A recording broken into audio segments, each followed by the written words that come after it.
독일의 나치 수용소에서 있었던 일입니다. 유대인들이 한 사람씩 한 사람씩 가스실로 끌려가고 있었습니다. 어느 날 한 사람이 그 입구에서 독일군의 발목을 잡고 제발 살려달라고, 나는 아내가 아직 젊고 자식들은 갓난 아기라고, 나는 지금 죽을 수 없다고, 나를 제발 살려달라고, 나는 저기 들어가기 싫다고 그 입구에서 막 절구하면서 이렇게 몸부림치고 있었습니다. 그 장면을 지나가던 다른 유대인이 그걸 보고서 독일군에게 이와 같이 이야기를 합니다. 내 순서가 언제 일런지 모르겠지만 내가 저 사람하고 순서를 바꾸면 안 되겠습니까? 난감한 입장에 있었던 독일군의 입장에서는 뭐 그렇게 해도 전체 숫자에서는 아무런 문제가 없으니까 그 총을 수락을 했습니다. 그 길로 지나가던 유대인은 가스실로 들어가서 죽었습니다. 그리고 남겨진 이 유대인은 순서가 한참 뒤라 유대인들이 많이 죽고 난 다음에 연합군이 승리를 하고 연합군이 다시 이 수용소를 장악할 때까지 살아남았습니다. 그리고 계속 생존해 있다가 1972년 그 10월 달에 먼저 죽은 유대인을 추모하는 그 기념 예배 때 이 사람이 서서 간증을 하게 되었습니다. 뭐라고 간증을 했느냐? 그 잊을 수 없는 아침, 그분이 나에게 미소를 보내며 끌려가실 때 나는 그토록 많은 사람이 왜 예수를 믿는지를 알았습니다. 그때 나는 골고다 언덕 십자가 곁에 서 있는 것 같았습니다. 이 간증이 주님의 음성처럼 들리지 않습니까? 내가 너를 위해서 죽었다. 너는 다시는 죄의 멍에를 매지 말아라. 다시는 옛사람처럼 살면 안 돼.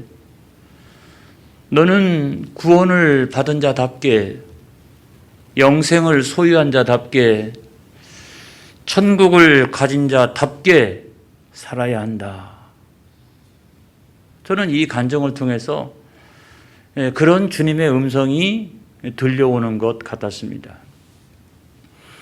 십자가형, 많은 사람들이 이야기합니다. 인류가 겪은 가장 고통스러운 형벌이었다. 인류가 겪은 가장 고통스러운 형벌이었다. 그렇게 이야기를 해요. 여러분, 그 십자가 형벌을 받을 때 원래는 이게 뭐 페르시아에서 있었던 형벌인데 나중에 로마로 넘어와서 노예들이나 아니면 그 반란자들을 처단하는데 사용한 도구였죠. 다분히 뭐 정치적이고 군사적인 이유로 사용한 최고의 형벌이요, 또 수치스러운 그런 형벌이었습니다. 십자가형은 맨 먼저 이렇게 시작합니다. 그 사람을 그냥 그 쇠못이 달리고 뼈 조각이 달려있고 나무 조각이 파편처럼 달려있는 그런 채찍을 가지고 마구 때리는 거예요. 이렇게 마구. 그러면 살점이 거기에 묻어 나옵니다. 이렇게 살점이 뜯기는 거죠. 이렇게. 그래서 그 상태에서 거반 죽여놓고 그 다음에 두 번째로는 그 형장으로 끌고 가는데 한 2m 정도 되는 그 나무는 그 세로로 형장에 먼저 세워놓고 일반적으로는 그 가로로 되어져 있는 그 나무만 이렇게 들고서 사형수가 그 형장을 향해서 올라가도록 되어져 있습니다. 그것보다 더 잔인하게 할 때는 아예 십자가 형태로 되어져 있는 그 나무를 지고서 올라가도록 그렇게 했는데 예수님은 후자의 경우였죠.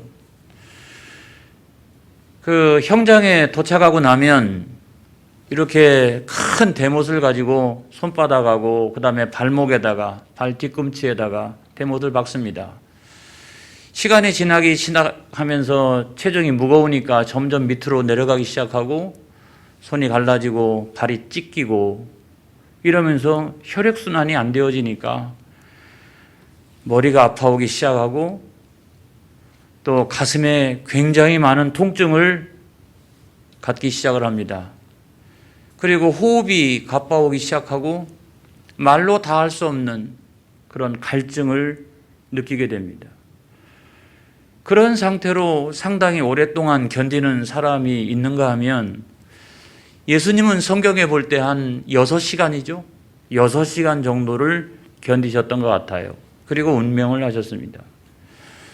죄 없으신 예수님이 왜 인류가 겪은 가장 고통스러운 이 형벌을 당하셔야 했을까?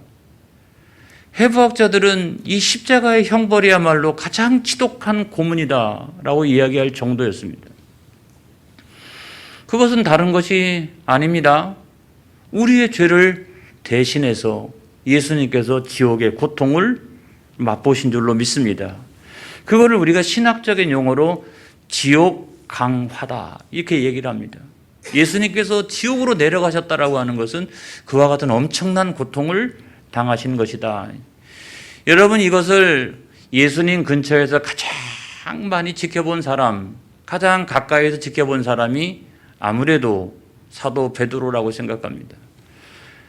베드로는 성경에 보니까 크게 보면 한 3번 정도 주님이 누구신가, 저분이 어떤 분이신가 라고 하는 것에 대하여 고백한 적이 있습니다. 그 첫 번째 고백이 뭐냐면 마태복음 16장에 나와 있는 그런 고백이죠. 예수님께서 제자들과 함께 바이사랴 빌립보를 향해서 지나가실 때 질문을 하십니다. 얘들아, 사람들이 나를 누구라고 하느냐? 그랬더니 가장 먼저는 1등은 뭐냐면 세례 요한이라고 그럽니다. 불과 얼마 전에 있었던 세례 요한, 제일 가깝잖아요. 또 2등은 뭐냐면 엘리야라고 이야기하는 사람도 있습니다. 막 능력이 나타나고 놀라운 기적과 표적들이 나타나니까. 또 3등은 눈물의 선지자였던 예레미야라고 이야기하는 사람도 있습니다. 그리고 혹자는 그와 같은 선지자 중에 한 사람이 아닐까. 너희는 나를 누구라고 하느냐? 너희는 나를 누구라고 생각하느냐? 라고 했더니 베드로가 성질이 급해가지고 가장 먼저 이야기를 합니다. 주는 그리스도시요 살아계신 하나님의 아들이십니다. 주의 고백을 한 거죠. 이렇게 주의 고백, 가장 먼저 주의 고백을 하게 되었습니다. 예수님께서 흡족하셔서 바요나 시몬아 너는 복되도다. 복되도다.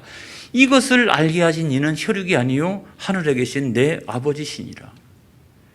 이 반석 위에다가 내 교회를 세우리니 음부의 권세가 절대로 이기지 못하리라. 할렐루야. 그리고 내가 이 믿음 위에다가 천국 열쇠를 주노니 이 믿음을 가지고 땅에서 매면 하늘에서도 매일 것이고 또 땅에서 풀면 하늘에서도 풀리리라. 여러분, 이와 같은 믿음의 고백이 이 엄청난 권세를 누리게 했던 거예요.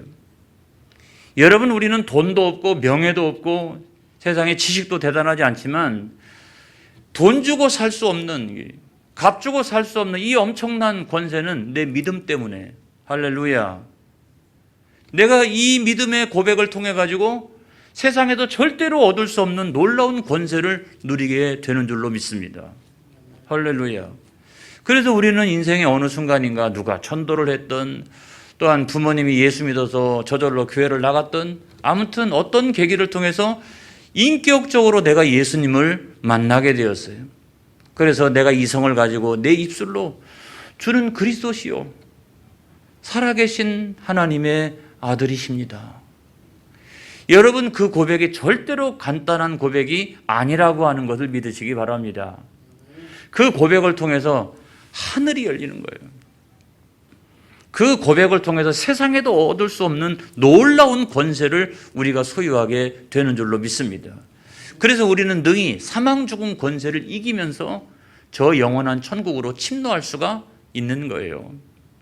이 믿음의 고백, 이 믿음, 이것이 절대로 간단한 것이 아니다. 이걸 믿으시기를 주님의 이름으로 축원합니다. 그래서 제가 거듭 말씀을 드립니다마는 이 세상 있을 때 제일 잘하는 것은 예수 믿은 것이다. 할렐루야. 이런 권세가 어디 있어요, 여러분? 이런 권세가 저와 여러분에게 다 이 권세가 믿음 안에서 있는 거예요. 두 번째 고백은 어떤 거냐면 오늘 성경에 있는 말씀이죠.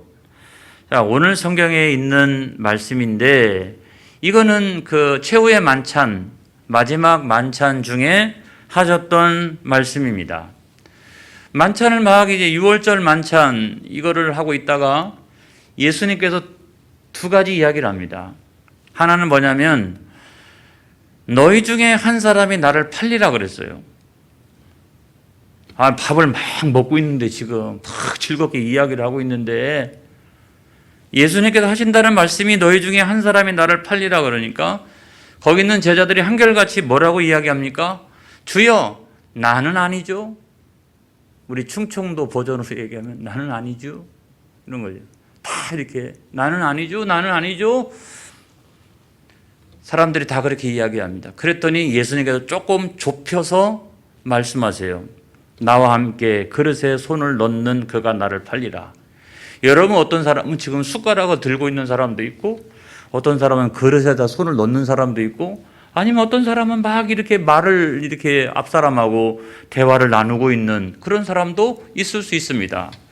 그런데 예수님은 이 제자들 가운데서 좁혀가지고 지금 그릇에다가 손을 넣는 자다 하면은 사람들이 누군가를 금방 알게 되지 않을까요? 가룟 유다가 뜨끔했습니다. 뜨끔해가지고 뭐라고 이야기합니까? 랍비여, 나는 아니죠. 그랬더니 예수님께서 하시는 말씀이 내가 말하였다. 그래, 너다. 내가 전체를 두고 이야기할 때, 좁혀서 이야기를 할 때, 그리고 맨 마지막에 한 번 더 경고를 할 때 얼마든지 우리는 기회가 있었잖아요. 맨 마지막에는 예수님께서 그래 너야. 그래 너야. 내가 이렇게까지도 이야기를 했는데 그걸 깨닫지 못하고 있는 거야? 그래 너야. 그래 너야. 그 다음에 두 번째로 하셨던 말씀이 오늘 이 성경의 말씀인데요. 오늘 밤에 너희가 다 나를 버리리라. 그랬어요. 야, 밥을 먹다가 말이죠. 두 번째로 충격적인 말씀이에요. 우리가 다 버린대요, 예수님을. 가룟 유다 말고 우리 모두가 다 예수님을 버린대요. 그러니까 성질 급한 베드로가 뭐라고 얘기합니까? 모두 주를 버릴지라도 나는 결코 버리지 않겠나이다. 그렇게 이야기합니다. 그랬더니 예수님께서 오늘 밤 다 굴기 전에 내가 3번 나를 부인하리라. 그러니까 막 더 맹세를 하면서 이야기를 합니다. 내가 주와 함께 죽을지언정 주를 부인하지 않겠나이다 라고 이야기하니까 그 나머지 제자들도 다 똑같이 아멘. 나도 절대로 부인하지 않겠습니다. 나머지 제자들도 다 그와 같이 여러분 이야기를 했다고 하는 사실입니다. 여러분 우리가 이 장면에서 베드로의 이 고백이 진심이었을까? 베드로의 이 고백이 진심이었을까 싶은 게 뭐냐면 얼마 안 가가지고 몇 시간 지나지 아니하여서 3번씩이나 예수님을 부인하는 장면이 곧 뒤따라옵니다. 이 장면을 잘 알고 있는 우리의 입장에서 보면 지금 내가 목숨을 걸고 내가 절대로 다른 사람이 다 나를 버린다, 주님을 버린다 할지라도 나는 절대로 버리지 않겠나이다. 여러분 그 뒤에 있는 3번씩이나 부인하는 장면을 보면은 이 고백이 정말 진실한 것일까 하는 생각이 들지만 몇 번이고 성경을 읽다가 보면 그래도 그때 그 당시에 그 시간에서는 진실이었던 것 같아요. 안 그래요? 나중에 가가지고 상황 때문에 달라졌지만 아무튼 이때는 진실이었던 것 같아요. 그런데도 상황이 달라지니까 어떻게 해요? 금방 달라지잖아요. 여러분, 이런 고백을 우리가 뭐라고 얘기하냐면 감정적인 고백이라는 거예요. 상황에 따라서, 분위기에 따라서, 어떤 조건에 따라 가지고 내 이 감정 상태에 따라서 고백이 달라지잖아요. 근데 이 고백은 믿을 수가 없어요. 안 그래요? 이랬다 저랬다 하니까, 이게 막 자꾸 왔다 갔다 하니까 이런 고백은 믿을 수가 없다는 거예요. 여러분, 우리가 믿음의 고백을 한 이후로 신앙생활을 해나갑니다. 조금씩 신앙생활을 해나갑니다. 근데 어느 순간에 이렇게 보면 어떤 사람은 그런 믿음의 고백이 아예 없었구나 싶은 사람도 있습니다. 또 어떤 때는 이렇게 보면은 나도 나는 틀림없어. 나는 틀림없는 사람이야. 절대로 나는 주님을 배신하지 않아. 그랬던 나도 때때로는 베드로처럼 막 이렇게 흥분될 때는 나는 죽어도 이렇게 했다가도 어느 순간 되면, 그 환경이 되면 나도 주님을 부인하기도 하고, 이게 사이클이 있다. 여러분, 그래서 감정적인 고백을 믿을 수가 없어요. 사람에게서 나오는 고백을 믿을 수가 없어요. 그래서 두 번째로 중요한 건 뭐냐면, 그때부터는 성경적인 고백이 있어야 된다. 할렐루야. 처음에 내가 주님을 이렇게 고백했다라고 하면 그 다음부터는요, 내 감정에 따라서 좌우되는 신앙생활이 아니라 성경적인 신앙생활이 되어야 할 줄로 믿습니다. 성경적인 고백이 나와야 돼요. 성경을 늘 많이 읽고 또 성경적인 믿음을 가지고 언제든지 툭툭툭 하나님의 말씀이 모든 상황에 적용되어서 드러날 수 있도록. 할렐루야. 그걸 우리가 뭐라고 얘기하냐면 말씀의 역사라고 말한다. 말씀의 역사. 이것만이 여러분 믿을 수가 있는 거예요. 또 다른 하나는 뭡니까? 성령 충만한 고백. 그러니까 나로부터, 연약한 나로부터 나오는 고백이 아니라 성령 하나님이 나를 충만케 주관하셔서 내 입술을 통해서 흘러나오는 고백이야말로 여러분, 우리 신앙생활을 굳건하게 합니다. 내가 처음 주님을 만났을 때 그런 고백에 머물러 있어서도 안 됩니다. 그럴 수도 없잖아요. 그 이유에 있어서 두 번째로 중요한 고백은 성경적인 고백이 있어야 된다는 말이에요. 성령 충만한 고백이 있어야 된다는 말이에요. 할렐루야. 그래야 우리 믿음이 굳건해요. 조금도 요동하지 않습니다, 여러분. 그 다음에 우리가 세 번째 베드로의 그 고백은 어떤 거냐고 하면 이 마태복음 26장 저 뒤편에 나와 있는 거죠. 자, 예수님께서 잡히셨습니다. 대제사장의 집으로 끌려가셨습니다. 그때에 베드로가 뒤를 쫓아갔어요. 그래도 수석 제자인데 쫓아갔어요. 쫓아가서 막 이렇게 마당을 향해서 들어가는데 그 집 여종이 나타나더니 그러는 거예요. 내가 갈릴리 사람 예수하고 함께 있는 걸 내가 보았다. 뭐라고 얘기합니까? 무슨 소리를 하는 거냐고. 나는 네가 무슨 말을 하는지 모르겠다고 그렇게 얘기합니다. 그랬더니 이번에는 또 다른 여종이 나타나가지고 나도 봤다고 그렇게 이야기하니까 어떻게 얘기해요? 나는 예수님을 알지 못한다고. 나는 그가 누군지 모르겠다고. 또 거기 주변에 있던 수많은 사람들이 그렇게 보니까 진짜로 갈릴리 사람 예수와 함께 있었던 것 같아요. 그러니까 나도 보았다고, 저기서 나도 보았다고 막 이러니까 이번에는 막 맹세하죠. 맹세합니다. 74절에 있는 말씀에 보면 그가 저주하며 맹세하여 이르되 나는 그 사람을 알지 못하노라 하니 곧 닭이 울더라. 상황을 피하기 위해서 한 이야기였을 거라고 생각을 합니다. 못된 마음을 가지고 그렇게 했을 거라는 생각이 안 들어요. 그럼에도 불구하고 바로 세 번째 부인하는 그 순간에 오늘 밤에 내가 나를 세 번 부인하리라. 닭 울기 전에 세 번 나를 부인하리라. 그렇게 말씀하셨는데 어쩌면 그렇게 세 번째 딱 부인하는 순간 닭 울음소리가 들려오는 거예요. 주님이 하셨던 말씀이 기억이 났습니다. 막 통곡을 하죠. 그죠? 통곡을 합니다. 여러분, 우리가 신앙생활을 한 10년 이상, 20년, 30년, 40년 해나갑니다. 어느 순간에 내가 살아온 날, 내가 신앙생활했던 모든 시간들을 생각해 볼 때 베드로는 3번 주님을 지금 부인했잖아요. 나는 몇 번 주님을 부인했을까?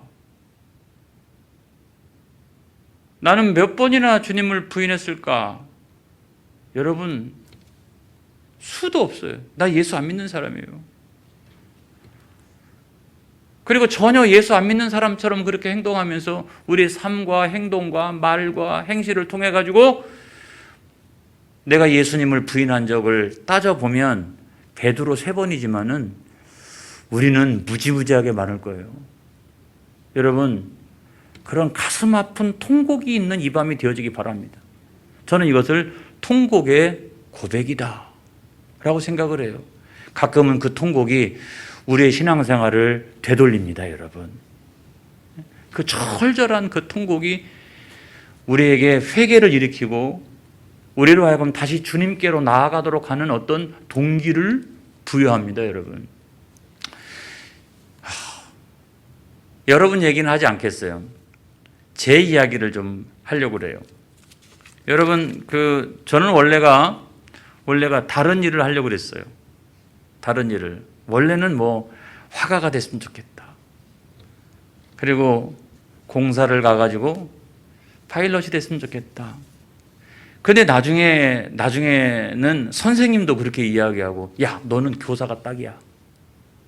너는 교사가 딱이야. 너는 보면 앞에 딱 세워놓으면 잘 가르쳐. 너는. 그러니까 너는 교사가 되라 그랬어요. 근데 나중에 그 영향이 있었던지 저는 교사가 됐으면 좋겠다고 생각했어요. 교사가 되면은 생활비도 웬만큼 주겠고, 그 다음에 교사가 되면 학생들의 존경도 받나? 못 받아요? 고개를 절레절레 흔드네. 근데 어쨌거나 교사가 되면 큰 죄는 많이 안 저지르면서 살아가게 될 것 같아요. 그래서 교사가 돼야 되겠다라고 제가 생각을 했어요. 목사가 돼야 되겠다라고 하는 생각은 단 1도 없었습니다, 여러분. 제가. 단 1도 없었어요. 1도 없었어요. 그런데 어느 날 제가 소원을 했어요. 목사님을 이렇게 제가 늘 학생 때도 가까이 이렇게 시골 교회에서 지켜보면 목사님 힘들어 보이더라고요. 주일날 설교 준비하셔야지. 수요일날 준비하셔야 되지. 어쩌면 저렇게 매주마다 달라. 본문도 다르고 내용도 다르고. 야, 저 영적인 씨름이 대단하겠다. 그리고 새벽에 매일같이 일어나신데 나는 못하겠다. 나는 못하겠다. 그리고 제가 그때 학생 신분이었지만 가만히 보면 모든 분들이 다 목사님을 좋아하는 것은 아니더라고요. 제가 그런 얘기도 많이 이렇게 듣고 했었어. 그래서 정말 이 세상에서 죄송합니다. 그냥 얘기할게요. 할 짓이 못 된다. 그래가지고 단 1도 생각을 안 했어요. 단 1도. 그런데 어느 순간에 제가 서원 기도를 하게 되었습니다. 그런 계기가 있었는데 서원 기도를 했어요. 그리고 목회자의 길을 가기 시작했습니다. 뭡니까? 제가 원하던 길은 따로 있었잖아요. 그렇죠? 그런데 주님께 붙들려가지고 억지로 이 길을 가고 있잖아요. 이것이 신학의 길을 가는 내내 심지어는 목회 초기까지도 저한테 스트레스가 됐어요. 솔직히 이야기하는 거예요. 심지어는 그때 당시에는 경제학과가 굉장히 유행하던 때라 경제학과나 경영학과나 무역학과 나와가지고 웬만한 회사 취직하는 친구들 이렇게 보면 부러운 생각이, 아니 제가 신학을 하고 목회를 하면서도 제 마음속에 있고요. 학교 선생이 돼가지고 지금 교단에 서가지고 교감이 됐느니 뭐가 됐느니 교장된 친구도 있어요. 이거 보면 어느 순간에 이렇게 제 마음속에 그런 생각이 들더라고요. 그리고 사관학교 간 친구 가운데 해군사관학교를 간 친구가 있었어요. 그러니까 장교가 돼가지고 막 전 세계를 다니고 있대요. 그때 내가 공사를 갔으면 이라는 생각도 한켠에 들더라고요. 또 다른 하나는 뭐냐면 이 길을 가면서 이거는 감정 노동을 많이 해야 되죠. 항상 할렐루야 자신감. 권사님, 장로님, 제가 여기 부른 게 아니에요. 집사님 막 이러면서 이렇게 막 용기도 주고 막 위로해 주고 항상 이렇게 자신감 있는 얼굴을 가지고 있고 목사가 맨날 이러고 있으면 돼요. 근데 제 아내는 사실은 울 때도 있고 괴로워할 때도 있고 힘들 때도 있고 다 있는데 그럼에도 불구하고 감정 노동이란 이렇게 교우들을 늘 대할 때는 그건 다 뒤에다 갖다 놓고서 할렐루야 권사님, 집사님, 장로님 막 그렇게 하면서 목회를 했는데 제가 전도사 때까지 다 포함하면 목사가 된 것은 한 28년 되지만 전도사까지 하면 한 30년쯤 돼요. 근데 어느 날 이렇게 보니까 그렇게 이제 목회의 길을 왔는데 어느 날 보니까 요 앞쪽에 머리 앞쪽에 흰 머리가 착 나기 시작하더라고요. 거울을 딱 보면 알아요. 여러분들은 저를 멀리서 보기 때문에 여러분들은 속고 있는 거예요. 근데 가까이서 보면 이 앞쪽에 이렇게 해가지고 흰머리가 나기 시작하더라고요. 그럼 내가 앞으로 목회하는데 얼마나 남았지? 한 12년 남은 거 아닌가? 정신이 화들짝 드는 거예요. 정신이 이게. 주님이 나를 부르셨을 때 나에게 주신 그 엄청난 영혼 구원에 대한 사명이 있는데 내가 지금 오늘날에 와가지고 한 30년 목회를 하면서 내가 그 사명을 잘 감당하고 있는가? 나는 잘 가고 있는 거야? 나는 한 사람의 목사로서 이전에 목사가 됐을 때와 지금은 굉장히 인격적으로 성숙해져 있는가? 그리고 언젠가 주님 앞에 서게 될 날이 내가 올 텐데 잘하였도다 착하고 충성된 종아 이런 칭찬을 내가 받을 수 있을까? 정신이 화들짝 드는 거예요. 정신이 화들짝 드는 거예요.